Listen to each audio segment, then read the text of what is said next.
La parole est à monsieur Hervé Peullois. Merci, Monsieur le Président. Ma question s'adresse à Monsieur le Secrétaire d'État aux Affaires européennes. Monsieur le Ministre, en juin dernier, le Parlement européen a adopté un plan d'investissement global. Ce Fonds européen pour les investissements stratégiques doit permettre de mobiliser 315 milliards d'euros au service de la relance et de l'emploi. C'était un grand succès pour la France qui demandait depuis 2012 qu'un plan européen soit lancé pour mettre fin à la spirale de la rigueur. Le plan Juncker a pour but de devenir un moteur ambitieux pour le développement des grands projets d'infrastructures pour nos entreprises et nos start-up. Cet outil est essentiel pour redonner un dynamisme et porter des projets innovants.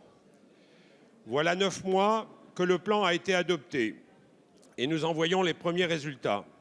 Pierre Moscovici a annoncé que le plan Juncker a permis d'attirer plusieurs dizaines de milliards d'euros d'investissements en Europe. Ces financements sont destinés à une économie porteuse d'emplois tournée vers l'avenir. Les énergies renouvelables, les infrastructures numériques ou encore les transports sont les priorités retenues. Nous avons le devoir de rappeler que l'Europe ne doit pas être un problème. Elle doit apporter des solutions. Le plan Juncker en fait partie et nous devons nous en féliciter car il permettra de lutter efficacement contre le chômage. La France est le 3e pays destinataire de ce fonds derrière l'Espagne et l'Italie. Monsieur le ministre, pouvez-vous nous dire quelles sont les retombées concrètes du plan Juncker pour nos concitoyens? Comment va-t-il se développer au cours de ces 2 prochaines années? Merci. La parole est à monsieur Harlem Désir, secrétaire d'État chargé des Affaires européennes.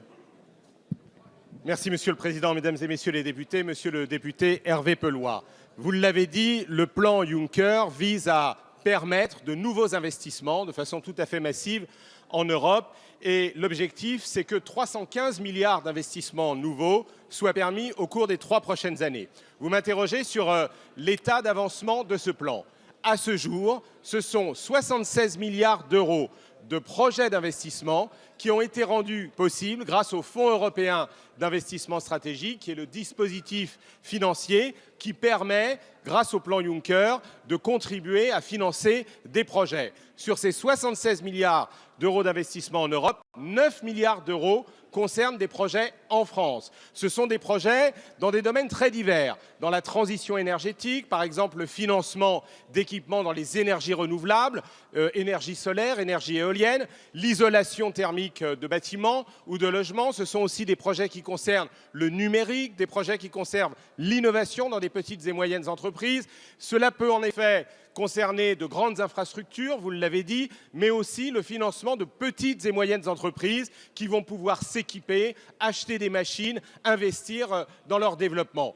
Aujourd'hui, dans toutes les régions, dans tous vos départements, vous pouvez aller à la rencontre d'entreprises qui se sont vues accorder de nouveaux prêts par le biais de la Banque européenne d'investissement, parfois par l'intermédiaire de BPI-France, grâce au soutien du Fonds européen d'investissement stratégique, grâce à la garantie de l'Union européenne. Le plan Juncker, c'est donc la réorientation des politiques économiques de l'Europe vers l'investissement, vers le soutien à la croissance. C'est la priorité que le président de la République a souhaitée. C'est la priorité que le président de la Commission européenne, Jean-Claude Juncker, a traduit par ce Fonds européen d'investissement stratégique. Et c'est aujourd'hui un soutien concret à l'économie de nos territoires, au développement de nos entreprises, y compris des petites et moyennes entreprises, et au développement de grands projets d'infrastructures qui permettront de relancer l'économie européenne. Je vous remercie.